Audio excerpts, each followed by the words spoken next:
Assalamualaikum warahmatullahi wabarakatuh. Saya Isnia Hanina, NIM E2019-4026, Prodi Manajemen Zakat dan Wakaf. Di sini saya akan membuat video yang bertujuan untuk memenuhi tugas UTS mata kuliah Peradaban Islam dan Islam Nusantara.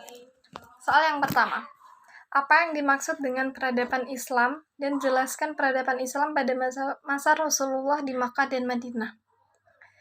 Sejarah peradaban Islam adalah keterangan mengenai pertumbuhan dan perkembangan Islam dari satu waktu ke waktu yang lain. Sejak zaman lahirnya Islam sampai dengan sekarang. Selanjutnya yaitu peradaban Islam Rasulullah di Mekah. Pertama kali dilakukan secara sembunyi-sembunyi. Hal ini dikarenakan banyaknya kaum Quraisy yang menentang apa yang Rasulullah lakukan. Namun setelah Rasulullah mendapatkan wahyu yang turun dari perintah Allah dan terdapat dalam Quran surat Asy-Syarah ayat 26, Rasul melakukan dakwahnya secara terang-terangan. Selanjutnya yaitu peradaban Islam Rasulullah di Madinah. Ketika Rasulullah hijrah ke Madinah, Rasulullah disambut oleh orang Madinah, sehingga Rasulullah membentuk langkah strategi yang akan dijadikan sebagai pondasi utama masyarakat Islam ke depannya. Strategi ini dilakukan dengan cara membangun Masjid Quba dan membangun persaudaraan antara kaum Muhajirin dan kaum Ansor. Kemudian Rasul juga menyusun perjanjian yang dinamakan Piagam Madinah sebagai regulasi tata kehidupan yang plural antar kaum muslimin. Yang kedua, jelaskan secara singkat peradaban Islam masa Khulafaur Rasyidin beserta capaian dan alasan berakhirnya masing-masing khalifah. Pertama, peradaban masa Abu Bakar. Pada awal pemerintahannya digoncang oleh pemberontakan dari orang-orang murtad dan mengaku sebagai nabi, dan juga orang-orang yang tidak mau membayar zakatnya. Maka dari itu, Abu Bakar memfokuskan perhatiannya untuk memperbaiki pemberontakan tersebut, agar tidak mengacaukan keamanan dan mempengaruhi orang-orang yang imannya masih lemah untuk menyimpang. Pemerintahan Abu Bakar berakhir karena beliau wafat karena sakit yang dideritanya. Selanjutnya, peradaban masa Umar bin Khattab. Usaha memperluas wilayah Islam memperoleh hasil yang sangat baik, serta kondisi politik yang stabil. Wilayah Islam pada masa Umar bin Khattab meliputi semenanjung Arabia, Syria, Irak, Palestina, Mesir, dan Persia. Pemerintahan Umar bin Khattab berakhir ketika beliau wafat setelah 3 hari penikaman atas dirinya. Selanjutnya yaitu peradaban pada masa Utsman bin Affan. Pelaksanaan pemerintahan pada masa Utsman bin Affan tidak jauh berbeda dari masa sebelumnya. Beliau hanya menambahkan sedikit peraturan pemerintahan Islam. Salah satu contohnya, ketika pada masa Umar, para sahabat melarang umat untuk meninggalkan Madinah, maka berbeda dengan Utsman. Beliau melonggarkan untuk para umat bisa menempati atau menetap di daerah yang diinginkan. Dan kebijakan ini memberikan pengaruh yang sangat besar bagi dunia pendidikan di daerah. Wafatnya Utsman bin Affan menjadi akhir dari masa pemerintahannya. Beliau wafat setelah dibunuh di rumahnya sendiri pada saat membaca Al-Quran. Selanjutnya, peradaban masa Ali bin Abi Thalib. Pada masa kepemimpinan Ali, banyak terjadinya pemberontakan dan perpecahan, sehingga warisan yang ditinggalkan oleh Ali hanyalah sedikit. Ali bin Abi Thalib mengembalikan sistem distribusi pajak tahunan antara orang Islam yang pernah diterapkan oleh Umar bin Khattab, dan masa kepemimpinannya berakhir saat beliau wafat dibunuh oleh Ibnu Muljam, yang mana beliau seorang fanatik Khawarij. Soal ketiga yaitu jelaskan peradaban Islam pada masa dinasti Umayyah, capaian dan alasan berakhirnya masa dinasti Umayyah. Pemerintahan dinasti Umayyah berlangsung selama kurang lebih 90 tahun yang terbagi menjadi 2 periode, yakni masa kekhalifahan yang berpusat di Damaskus, Suriah, dan juga Spanyol, Andalusia, pusatnya di Cordoba. Kekhalifahan ini pernah dipimpin oleh tokoh-tokoh yang berpengaruh, antara lain yaitu masa pemerintahan Al-Walid bin Abdul Malik, pada 705 sampai 715 Masehi. Kekuasaan Khalifah Umayyah meluas hingga ke Spanyol pada tahun 711 Masehi. Pada masa pemerintahannya Al-Amawi Damaskus, pada masa pemerintahannya Al-Walid bin Abdul Malik mengutamakan pembangunan rumah sakit dan Masjid Al-Amawi di Damaskus, Masjid Al-Aqsa di Yerusalem, dan perluasan Masjid Nabawi di Madinah.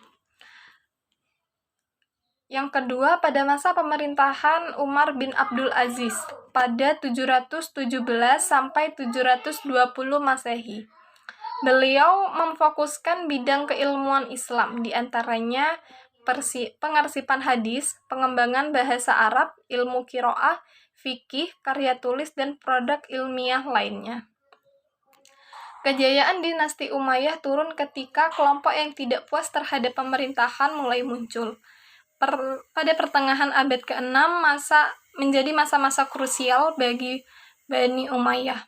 Periode ini Bani Umayyah mengalami kekalahan dari pasukan Abbasiyah hingga pada akhirnya pada tahun 750 Masehi Damaskus berhasil direbut Abbasiyah yang praktis membuat pemerintahan Umayyah jatuh. Keruntuhan Khalifah Umayyah di Cordoba mulai terlihat pada abad ke-9, yang mana mulai dari munculnya intrik dan pergolakan di kalangan sendiri, yang mengakibatkan wilayah kekuasaan Bani Umayyah pun sedikit demi sedikit tercerai-berai. Soal yang keempat yaitu jelaskan secara singkat peradaban Islam di berbagai daerah, beserta capaian dan alasan berakhirnya masa jabatan masing-masing. Yang pertama, Isfahan atau Persia. Isfahan merupakan ibu kota kerajaan Safawi. Pada waktu Abbas I-Sultan Safawiyah menjadikan Isfahan sebagai ibu kota kerajaannya. Terjadi pertempuran besar di Isfahan pada tahun 625 Hijriah atau sekitar 1228 Masehi. Pada saat itu, tentara Mongol datang dan menyerbu negeri-negeri Islam serta menjadikan Isfahan sebagai salah satu bagian wilayah kekuasaan Mongol. Kemudian, pada tahun 955 Hijriah atau 1548 Masehi, Isfahan dikuasai oleh Turki Utsmani, dan terjadi pertempuran antara Husain Shah, Raja Safawi, dengan Mahmud al-Afghani yang menjadi akhir dari riwayat kerajaan Safawi pada tahun 1335 Hijriah atau 1721 Masehi. Dan kekuasaan Isfahan selanjutnya dipegang oleh Nadir Shah pada 1441 Hijriah atau 1729 Masehi. Selanjutnya, Kairo. Didirikan oleh Jauhar As-Sakali tahun 358 Hijriah dan dijadikan sebagai pusat dinasti Fatimiyah di Mesir. Periode Fatimiyah diawali dengan Al-Mu'iz dan pada saat dipimpin oleh Al-Mansur Nizar Al-Aziz, yakni tahun 975 sampai 996 Masehi. Kairo mencapai puncak kejayaannya dan pada saat kekuasaan beliau, kekhalifahan mampu mengalahkan penguasa-penguasa Baghdad, sehingga beliau berhasil menempatkan kekhalifahan Fatimiyah sebagai negara Islam di Mediterania Timur. Kekuasaan dinasti Ayyubiyah diteruskan oleh dinasti Mamluk. Dinasti Mamluk sendiri berjaya di bidang ekonomi dan budaya, yang akhirnya kekuasaan dinasti Mamluk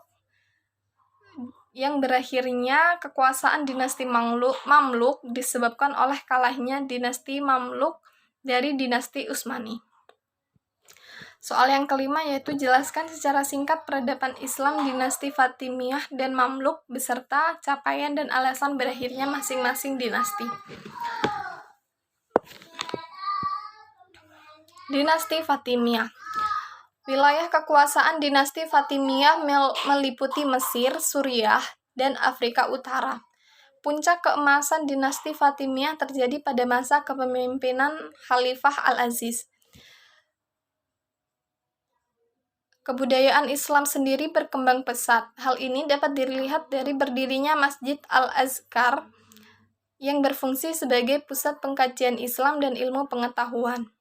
Hancurnya dinasti Fatimiyah disebabkan oleh faktor eksternal, yaitu dinasti Fatimiyah yang secara perlahan dikuasai oleh Banu Saljuk, Banu Hilal, dan Banu Sulaim. Selanjutnya, dinasti Mamluk. Dinasti Mamluk sendiri berjaya dalam menghadapi ekspansi Mongol ke arah barat, dan pasukan dari timur menghancurkan Baghdad pun dikalahkan oleh Mamluk, yaitu di bawah kepemimpinan Qutuz dan Baybars di Ain Jalut. Di masa dinasti Mamluk, sendiri, bidang ekonomi dan budaya mengalami kemakmuran. Namun, pada tahun 1575 Masehi, dinasti Mamluk dikalahkan oleh dinasti Utsmani. Sekian jawaban dari saya. Apabila ada kesalahan mohon dimaafkan. Wassalamualaikum warahmatullahi wabarakatuh.